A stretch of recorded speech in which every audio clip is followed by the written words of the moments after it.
Bitboy crypto arrested. It has been confirmed. We are going to talk about this news and how it relates to the algorand community, which is, I'll admit, kind of slight, but I think this is a pretty big, this is kind of outside what I usually cover, but I think this is important news. Plus, Nubank adds algorand to crypto offerings. Algorand sells Napster, a new company will build on the algorand rails, so that's interesting. Zach XBT not bullish on crypto security after following the Bybit hack, and he's been working behind the scenes on that project, so he's got a pretty good bird's eye view of that. Plus, Canary files for a SUI ETF. Said that backwards. Same thing. So we're going to get into all that on today's Frugal BC. By the way, guys, if you like this kind of stuff, please hit that like and subscribe button. Now, remember, you don't have to smash it. You can press it gently. It works just fine that way, too. Also, we have channel memberships starting at only $1, so check out that in the description below. Plenty of tiers for you to choose from. And we are brought to you by non-fungible domains, guys. If you want that .algo address, just like I do, makes doing everything in Algorand so much easier. They got vaults, domain segments, all kinds of interesting stuff, so go check them out in the description below. Non-fungible domains. And we are brought to you by Marcus Aurelius. Marcus Aurelius is bringing the message of stoicism to the people via NFT and meme coins on Algorand, and I'm really excited about this project. Stoicism has been really important in my life, so I really like what these guys are doing. So please give them that's Marcus Aurelius, and you can check out both of them in the description below. But let's get to today's video. Now, today's video is a little bit different, and I had a video planned yesterday. I actually got all the way through, like halfway through editing it, and I was just unhappy with it. It was a reaction video, and I just did not like the way it came out.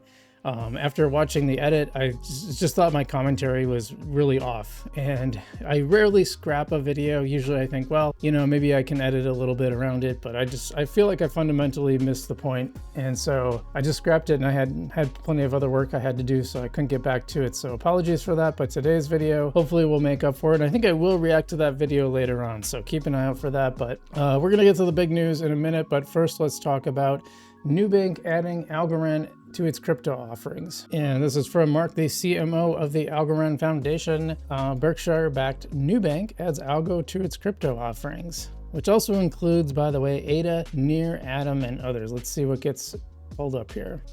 So the bank is adding Cardano, Near Protocol, Cosmos, and Algorand. I would say, well, that's good. So Nubank, by the way, is a Latin American financial bank. Is there another kind of bank? I guess there's like a food bank or a blood bank, but I assume generally if you say bank, you're talking about a financial bank. But anyway, backed by Warren Buffett's Berkshire Hathaway, has expanded its crypto offerings by adding 4 altcoins. And it's interesting because to its portfolio, so it's adding Cardano, it's buying Near, it's buying Cosmos, and Algo. These are all top, except for Algorand. These are all pretty much top 50. I think Algorand's just outside the top 50 right now, and had hit like 21.5 cents, now back down to 20. Atom's still looking pretty good, as is Near, but Near has been pumped a lot higher, so that's interesting. Nubank's revenue grew to nearly $3 billion at the end of 2024 from $245 million in the first quarter of 2021. So that's a pretty good growth, good revenue growth. Yeah, I'll take that. Hell, I'll take the 245, but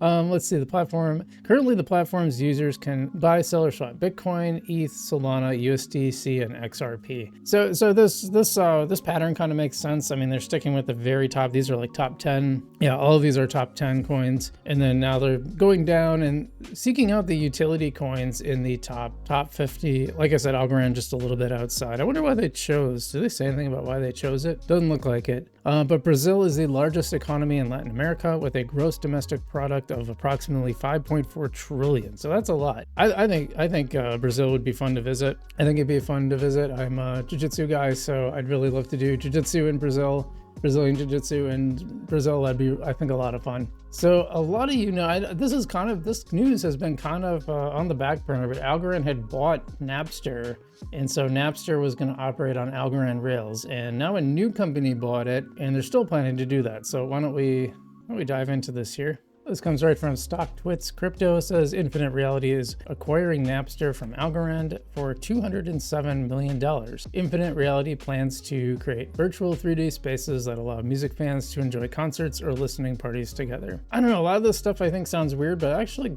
think that could be kind of cool if it's done right. I'm kind of curious about that. Here's the article. More than 25 years ago, after throwing the music industry into disarray, Napster is being purchased for $207 million. Infinite Reality reality. Oh yeah, they're the ones who well, apparently they work with the UCI Track Champions League. Track cycling is really cool. They also did the drone. I think they operated the drone. They don't have it here, but I think they operated the drone league for that Algorand was also a part of. So that's kind of interesting. Did they say what Algorand had paid for it? This is kind of funny. Napster is the latest iconic technology brand for decades past.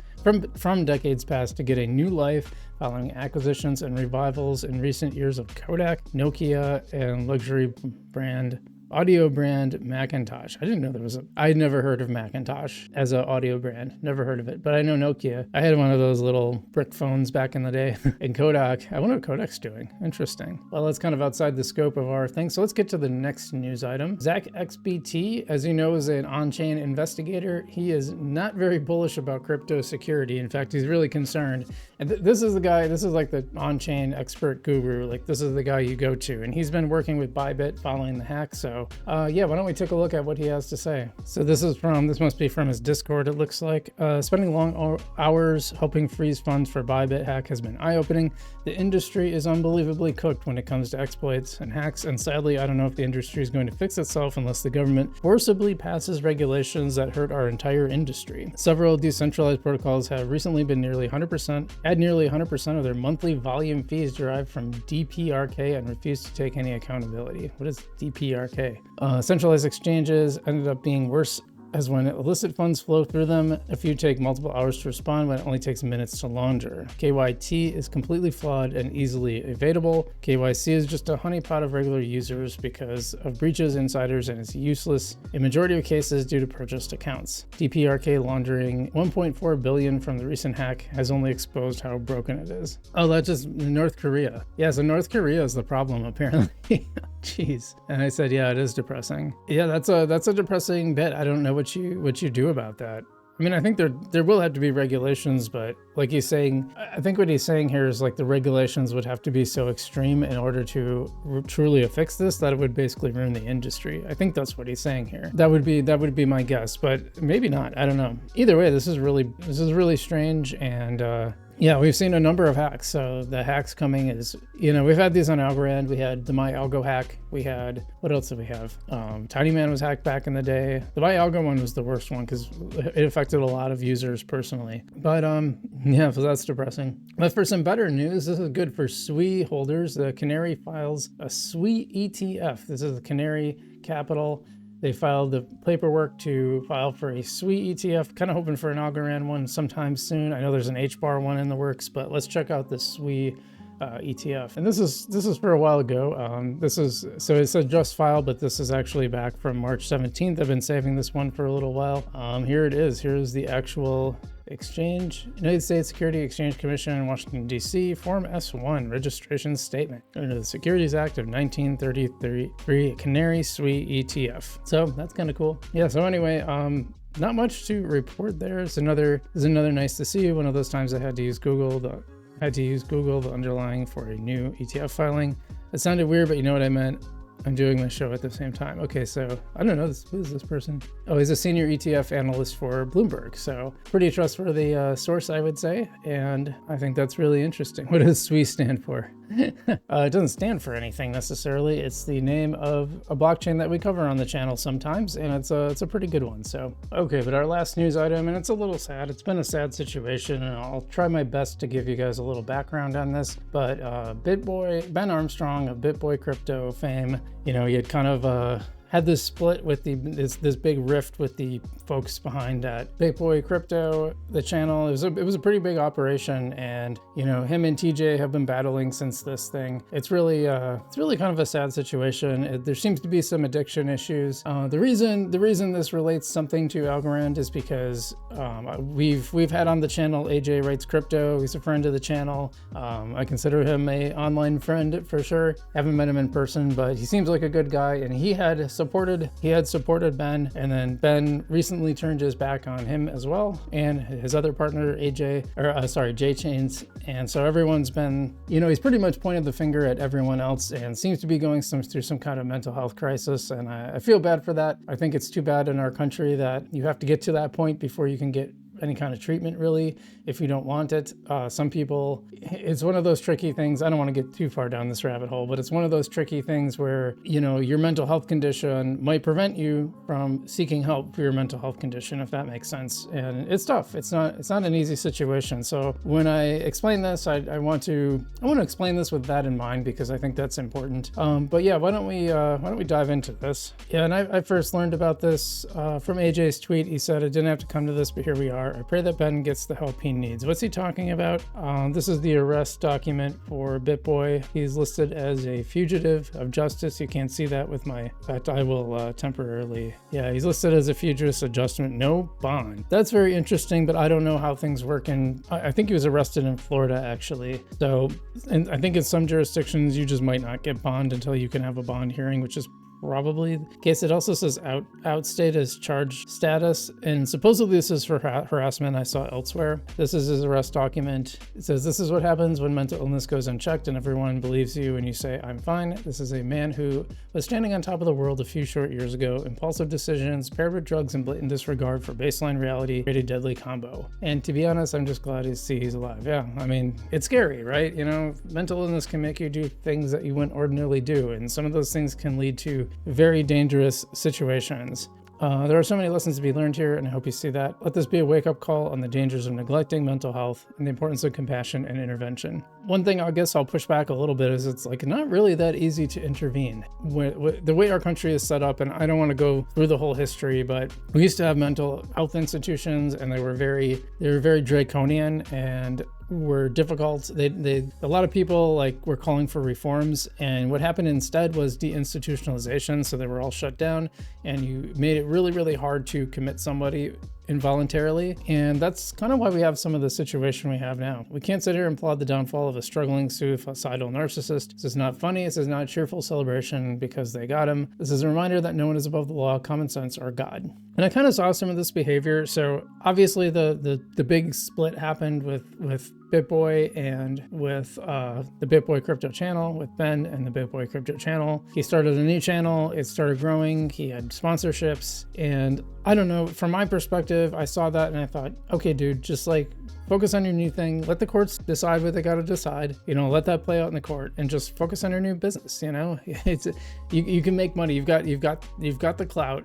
You carry that with you no matter what. And he still had a pretty strong following. And so this is really sad to see it come to this. And I feel bad for AJ. I feel bad for him. Someone accused him of putting him on blast. I don't think he put him on blast. No, I thought it was a pretty I think it was a fair this is a fair write-up. This is a very fair write-up, at least as far as someone who, listen, I don't know all the details. I've seen what Ben shared, which is a lot, and at some point he seemed to turn against pretty much everyone. Now, I will say, I tweeted at him about algorand once, and he kind of blew up my account by responding. It was some of the most views I'd ever gotten on Twitter. So shout out to him for that. But yeah, he's went after Crypto Wendio. He's went after AJ, and he always seemed to be stuck on this. I've seen this behavior in other people who have struggled with mental illness, where they get hyper fixated on something they can no longer fix, and it leads them down a bad road where they really should just probably move on, is the wiser decision. So there's more on this, and this was on Mario Naval, crypto influencer jailed without bail for harassing judge. Crypto influencer Ben Armstrong, known as Bitboy, was arrested in Florida and jailed without bail for harassing Cobb County Superior Court Judge Kimberly Childs. Armstrong confirmed on X that arrest warrants were issued after he sent emails to the judge. Yeah, don't bother the judge. You got to let court processes play out in court. And when that doesn't happen, really bad things can happen. According to this, he faces up to 3 years behind bars. I'm going to guess that he's not going to get 3 years. Here's the thing about, and I'll tell you this as a former court reporter. I mean, I was a reporter who covered crime on a daily basis. When they say up to 3 years, that's the maximum sentence. And it's not impossible, but it's most likely something much less than that is usually the case. You know, Ben doesn't have a serious criminal record. He has that arrest that, the last time he had his little breakdown. So that will factor in, I assume. Why was he in Florida? I don't know. There's a lot here we don't know. I think there's a lot to unpack here yet. And yeah, honestly, I feel bad for him. I think there's some stuff I didn't care for from his personality. I saw him lash out, just absolutely have a meltdown over a commenter who suggested that he was wrong about something that he ended up being wrong about. It was something about, like, he kept saying when this dot appears on the chart, it always leads to a pump. And well, it didn't pump that, by the way. I kept track because I was interested, but he went on this like 10-minute rant. It was really strange. So yeah, I hope he gets the mental health help he needs. That's all I'm gonna say, and I'll leave it at that. So that's not the greatest news in the world to end on, but I will say, you know, prices have been going up. That's nice to see. I think that with the supply of M2 that's projected to happen in the next few months, I think we're going to see a good Bitcoin price rise, and I think we're going to see alts follow that up as well. And I think we're starting to see the start of that. So keep your fingers crossed and let's hope. But otherwise, I'm Frugal BC. Let me know what you think about the video today. Otherwise, I will see you in the future.